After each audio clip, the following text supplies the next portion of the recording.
Thanks very much, Alexander. It's my honor to chair this session, and if everything goes to plan, according to plan, it's just an honor because all the work is going to be done by these gentlemen next to me and you, the audience, in the question and answer session. Let me just introduce in a few words this session by actually quoting Sven Biskop, who is actually present here. A couple of months ago, Sven, who is member of the Egmont Institute, the Royal Institute of International Relations here in Brussels, he wrote a paper called Europe and the World, or Snow White and the Seven Fallacies. And in this paper, he strongly advocates European cooperation in the foreign and defense policy field. And he describes the seven fallacies, the seven thresholds that stand in the way of closer cooperation within Europe. And he concludes that many of these fallacies can be removed, actually, but, and I quote, European governments will not be able to overcome any of these fallacies if they continue to refuse to engage in a strategic debate. Precisely because they are so divided today, they need a storyline, a narrative, to tie it all together and to stipulate what it is that they want to do together. A strategy is needed. Europeans do not have to do everything together. The point of strategy, in fact, is precisely the opposite: to make choices, to set priorities, and to promote interests. In contrast, a few months earlier, the Dutch Prime Minister Mark Rutte stated in a public lecture in Amsterdam, "Vision is like an elephant that obstructs the view." Are these opposing views? Biskop calling for more vision, Rutte calling for less vision? Probably not, at least not entirely. What our Prime Minister Rutte meant when he talked about vision was actually a blueprint for the future. And the narrative Sven Biskop refers to is, I think, far from a blueprint. As any good story, the narrative of European integration, European cooperation, leaves a lot of room for imagination and interpretation. And in fact, the possibility of a good and happy ending is implied and conditional, and rather than a given. As far as I'm concerned, let us approach this panel discussion and today's symposium in the spirit of a narrative of cooperation. Maybe not European-wide, which is maybe aiming a little bit too high at the moment, but at least between two or maybe three likewise nations. This session will start with three speakers, and then afterwards we have time, I would venture, for some questions and answers, and then we move on to the second panel. Without further ado, I would like to give the floor to my colleague, who is also an Air Force colonel, Peter Wijninga. Thank you. Thank you very much. I will switch on a microphone. Does it work? It does. Good. Professor Matelaar, generals, distinguished guests, ladies and gentlemen. In 2013, the Royal Netherlands Air Force celebrated 100 years of military aviation in the Netherlands. And the Air Force commissioned the Hague Center for Strategic Studies to formulate a new vision for the Air Force. In the past century, we have all learned that air power creates the conditions for success in operations around the world. And this role imposes on the air weapon a special obligation to engage in ongoing self-evaluation, self-development, self-innovation. The development of the armed forces and air power is influenced by many factors: political, technological, operational, economic, demographic, social, etc. All these factors continue to change while we know little or nothing about the future, other than that it will be characterized by strong geopolitical dynamics, increasing civic complexity, and fundamentally uncertain security prospects. I almost pushed the slide. I would like to take a look at a few international strategic trends. First of all, we see that the international security environment is characterized by power shifts and increasing complexity. The growing assertiveness of China and India will make crisis and even conflict in the Indo-Pacific region less improbable. The ongoing financial and economic crisis has weakened the West economically, politically, and militarily. The supply of raw materials is under pressure from worldwide population growth and increasing prosperity. And the extraction and trading of unconventional gas, even if this remains strictly limited to the United States, will cause earth-moving changes in the global energy landscape. And these are just a few factors. Second, we observe a significant increase in conflicts in the last 3 years. The various armed uprisings in North Africa and the Middle East, conflicts in Mali, Central African Republic, South Sudan, the continuing problems in East Africa, all point to the fact that instability in the periphery of Europe has increased substantially. On top of that, the problems in Central Asia are far from over. All these developments have significantly increased the volatility and uncertainty in the international system. Europe, however, seems preoccupied with a deep economic and enduring recession. At a time when the US is diverting its primary focus away from Europe, the periphery of Europe is becoming a liability to peace and prosperity in the region.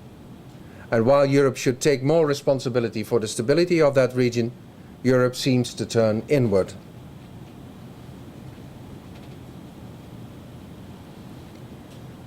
While this is all happening, many people in the Netherlands ask why it is of any concern to them. Why should they be bothered with what is happening outside Europe, or outside the Netherlands even? Let us elaborate on the Dutch example a bit. I think it may in many ways be similar to the case of the European nation, of any European nation. The vital national interests of the Netherlands have been laid down in the national security policy. To pursue and protect these national interests, we are allied with like-minded nations within NATO, and we are joined together with European nations in the EU in a common effort to promote peace and prosperity in Europe. Yet, this peace and prosperity may come under threat of forces far beyond European borders. The emergence of new economic superpowers, in particular China, and the rapid reinforcement of naval and air forces point to an increasingly assertive attitude. China in particular is becoming ever more assertive in clashes with its neighbors over energy-rich archipelagos in the South and East China Sea. The likelihood of an armed conflict in this region is increasing rather than diminishing. And in view of our trade with countries in this region, this impacts Dutch national interests directly. Of course, we could sit back and relax and let these problems be solved by our friends and allies, who are in many ways better equipped and experienced to handle this than we are. But then there may come a day when we find ourselves without any friends and allies when we need them, economically, politically, and militarily. Free riders ride without friends. You do not maintain friendships by accepting favors, but by doing favors. Alliances are reciprocal by nature and based on mutual trust. However, because of the fundamental uncertainty of the security situation, we cannot predict if and how conflicts will occur. International relations are hard to understand at the best of times, and outcomes are hard to predict. We would do best to prepare ourselves for a variety of contingencies, a flexible approach, so to speak. This also means that we must incorporate this flexibility into our armed forces, not only in equipment, but also in doctrine and training, methods of operation, and last and certainly not least, people.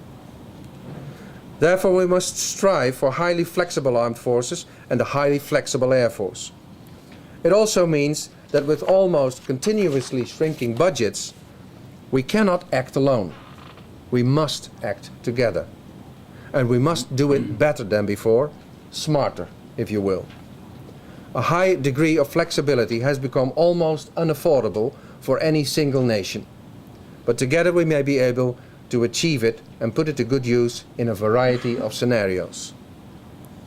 Nevertheless, we are still far removed from any sort of supranational body, be it NATO or EU, which will direct our common development and acquisition efforts. We still hang on to our sovereignty when it comes to decisions in this regard. Smaller cooperative alliances between like-minded countries may be less susceptible to this problem. Smaller nations have already joined in initiatives such as the European Air Transport Group Command, the European Air Group, the Heavy Airlift Wing, and the Extended Air Defence Task Force, which are very successful and could be expanded with initiatives in the areas of aerial refueling, observation from space, unmanned aerial observation and training programs. Yet, as the international configuration of these ad hoc forms of bottom-up cooperation programs is rather variable, with NATO and non-NATO nations, with EU and non-EU nations, it is doubtful whether these programs will eventually lead to a more structural form of European cooperation.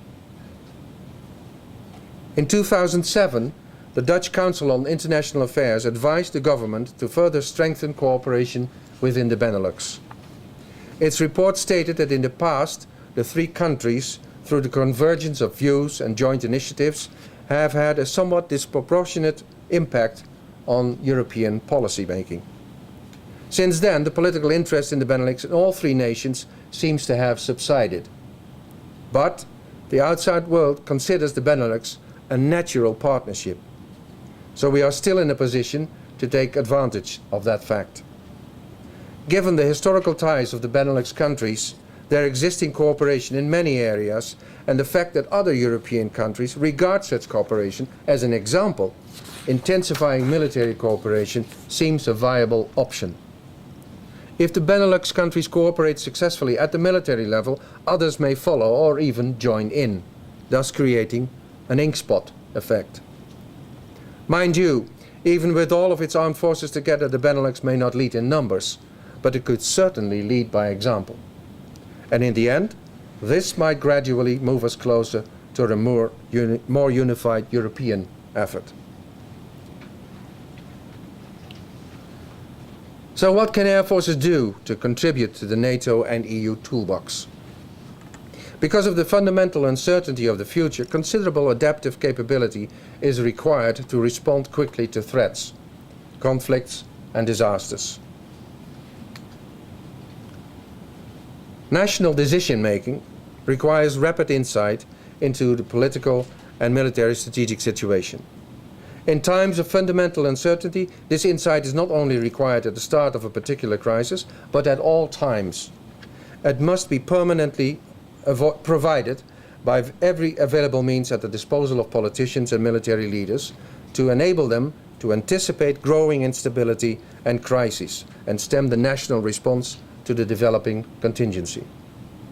To be able to do this, we need an array of instruments and people to produce the necessary relevant information. The ability to provide a wider view, gained by virtue of the elevation above the battlefield, is the historical reason why building situational awareness has been largely the domain of the Air Force. Fortunately, technological developments are enabling smaller nations and even commercial organizations to launch and run space satellites with which the whole world can be observed. This observation is persistent and semi-permanent, which makes it an effective and efficient tool for accumulating global intelligence. Ownership or shared ownership of such capability affords the desired independent intelligence position and enables observation without the need to make one's political or military intentions known.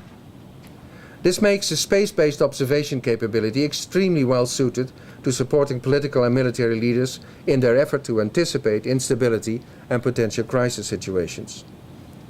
It also enables better political and military decision-making in the period prior to committing capabilities to a crisis or conflict situation. In addition, such a system can provide a sustained contribution to situational awareness at the national level, which can also be used to support civil authorities and emergency services. The development of unmanned aviation continues. The flight endurance and range of unmanned systems continue to increase, and the resolution of sensors continues to improve. Whereas satellites passes particular regions daily, an unmanned platform offers sustained, uninterrupted surveillance of a smaller area.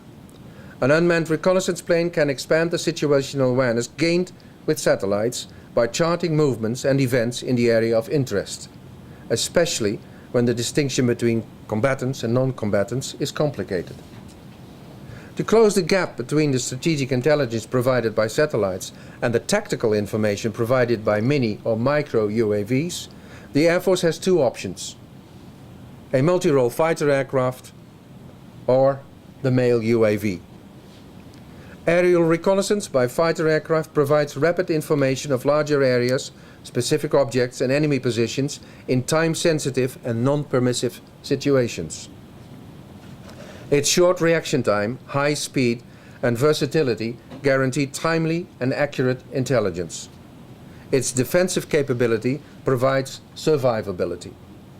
But the use of fighter aircraft is costly, especially in situations when more detailed information is required over a longer period of time and the air situation is more permissive. In those cases, a reconnaissance UAV seems more suited to the task. A medium-altitude, long-endurance UAV, male UAV, offers a multispectral observation platform at medium altitude, where it can fly relatively unharmed over a period of up to 50 hours.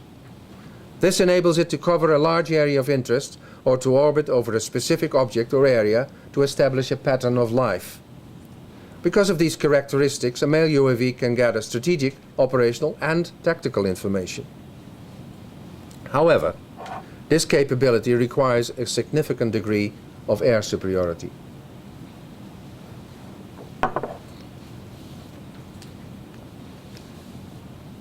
Having control of the airspace in order to be able to guarantee freedom of action in the air and to deny the enemy this freedom has become the most important condition enabling military operations on land, on sea and in the air.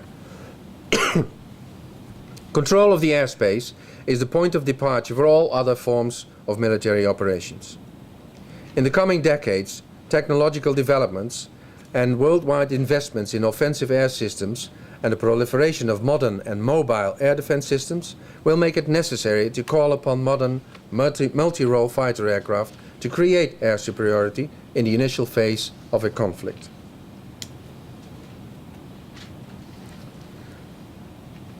The character of air power is inherently offensive, whether it's acting in a defensive or in an attacking role.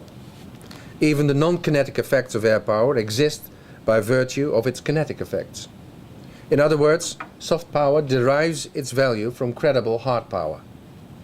The ability to destroy targets anywhere in the world very rapidly and with minimal warning is one of the main characteristics of air power. The optimum deployment of fighter aircraft and attack helicopters enables the rapid movement of ground units in smaller, more flexible groups, which in turn reduces their safety risk. As smaller ground units carry lighter weapons, aerial firepower is increasingly critical in offensive and defensive settings. Although attack helicopters have become essential in the support of ground operations, the past 20 years have also shown that fighter aircraft continue to form the backbone of air operations. Unmanned aircraft are also increasingly being deployed in armed missions. Yet, the versatility and survivability of a fifth-generation fighter aircraft is still a bridge too far for any unmanned aircraft. What is increasingly becoming clear, however, is that the attack role may be fulfilled by a mix of fighter aircraft, attack helicopters and unmanned aircraft, in order to guarantee the necessary operational and tactical flexibility.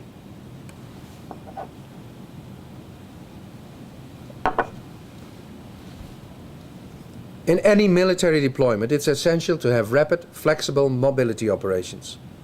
Global deployability requires strategic mobility, but it's becoming unaffordable for smaller nations. For the immediate future, extensive international cooperation seems to be a good way of guaranteeing the timely availability of an affordable strategic air transport capability. European Air Transport Centre and NATO's Heavy Airlift Wing are good examples of international cooperation in the field of strategic mobility. An expansion of strategic mobility with more participating countries, aircraft and specialisms, such as aerial refueling, is needed to compensate for the shortages evident within NATO and the EU. As the ownership costs of strategic airlift and tankers are becoming increasingly prohibitive, the option to enter into a lease construction with a civilian company that has a strategic or hybrid capability with military features warrants serious consideration. Tactical mobility with aircraft and helicopters is increasingly necessary in military operations, and it plays a major role throughout the entire deployment chain. Conflicts are characterized by a diffuse operational theater in which movement by road and sea is not always possible and carries exceptional risk. Movement by air offers protection and gives the tactical ground commander the necessary flexibility.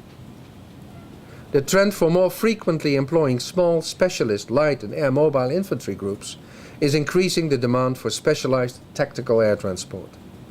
In view of the high degree of specialism involved, the risky deployment conditions and the adaptations to aircraft, helicopters and training programs, such capabilities are less suitable for outsourcing.